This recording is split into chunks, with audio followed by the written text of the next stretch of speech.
माझा आराध्य दैवत भगवान सिद्धेश्वर, त्या सिद्धेश्वराने मला एवढं दिले महाराज की त्याची तुलना मी करू शकत नाही. खरं तर एक सांगते, या जीवनामध्ये खरंच आपुला तो एक देव करून घ्यावा.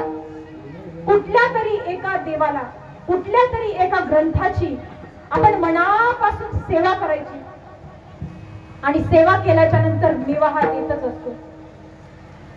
कारण सिद्धेश्वराची इतकी माझ्यावरती कृपा आहे, माझ्या आई वडिलांचा इतका माझ्यावरती आशीर्वाद आहे, माझ्या आजी आजोबांचा माझ्यावरती इतका आशीर्वाद आहे, तुम्हा श्रोते महेशाची मूर्ती तुम्हा सगळ्यांचं माझ्यावर इतकं प्रेम आहे. ते केवळ आणि केवळ कुणामुळे असेल तर केवळ आणि केवळ माझ्या भगवान सिद्धेश्वरामुळे. कारण महाराज, पायाची वाहने पायी बरी.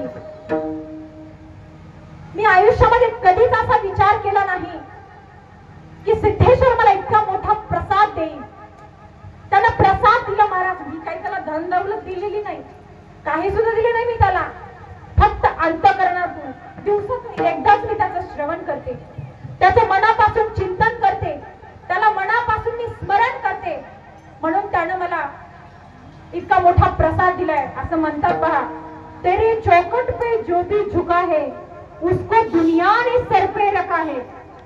आणि म्हणून एकदा सगळ्यांनी हात जोडा आणि मी जी म्हणते सिद्धेश्वराचं सगळ्यांनी स्मरण करा, सगळ्यांनी हात जोडा. हा, अंतःकरणापासून सगळ्यांनी भजनी, मृदंगाचार्य, गायक, वादक, श्रोते मंडळी, बघा तो देव आहे, तोच देव आहे ज्याला राजाचा रंकही करता येतो आणि रंकाचा राजाही करता येतो. तो भगवंत आहे. माझ्या पाठीमागे सगळ्यांनी म्हणायचं पहा, सगळ्यांनी हात जोडा, सगळे गायक, वादक, सिस्टीमवाले दादा. हा, आणि मी जे म्हणते ते म्हणा. ओम श्री सिद्धेश्वराय नमः.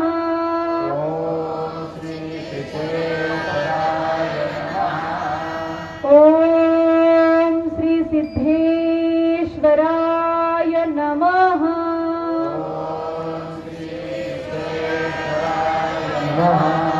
ओम श्री सिद्धेश्वराय नमः.